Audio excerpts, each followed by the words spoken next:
Imagine, tu entres dans une vieille église, silencieuse, éclairée seulement par la lueur tremblante des cierges. Tu t'avances, et soudain, ton regard se fige. La statue, celle que tu connais depuis toujours, n'est plus exactement à la même place, comme si elle avait bougé.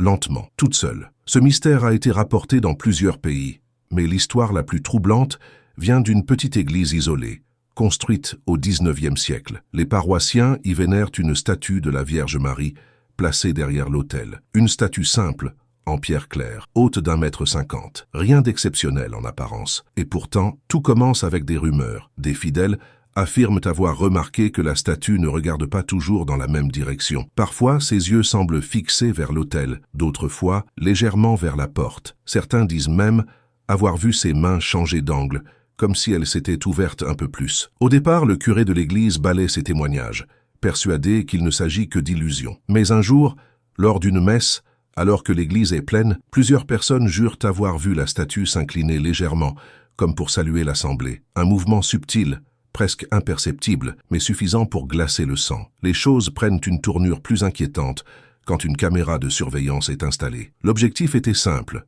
protéger les lieux contre le vol. Pourtant, les enregistrements capturent bien plus que des intrusions. On y distingue, dans la nuit, des changements de position de la statue. Pas spectaculaires, mais réels. Le bras qui descend légèrement.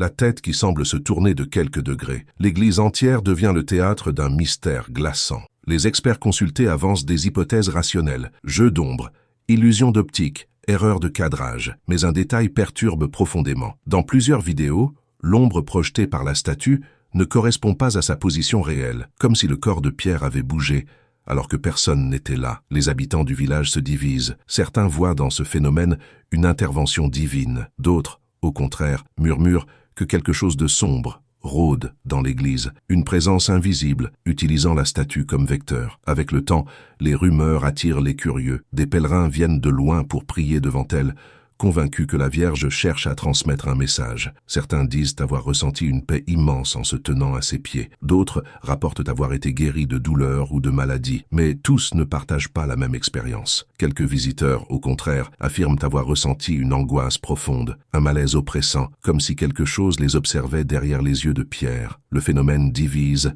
attire et effraie à la fois. Puis survient l'événement le plus marquant. Un soir d'orage, alors que la foudre frappe le clocher avec une violence inouïe, l'église est plongée dans l'obscurité. Quand les habitants viennent vérifier les dégâts, ils découvrent une scène qui les fige sur place. La statue n'est plus derrière l'autel. Elle se trouve au milieu de l'allée centrale, face au banc, comme si elle avait avancé d'elle-même pour regarder l'assemblée. Aucun bruit de chute n'a été entendu, aucune trace de déplacement n'est visible. Elle est simplement là, debout, intacte, dans une position qui semble impossible à expliquer. Cet événement crée une onde de choc. Certains y voient un miracle, une apparition destinée à réveiller la foi des fidèles. D'autres, plus prudents, parlent d'une supercherie ou d'une mise en scène orchestrée pour attirer des visiteurs. Mais une question demeure. Qui aurait pu déplacer une statue de pierre aussi lourde en silence sans laisser de traces? Les prêtres jurent que personne n'a les clés de l'église la nuit. Les vidéos, elles, montrent bien le moment où un éclair illumine la nef, et juste après, la statue n'est plus à sa place. Depuis ce soir-là,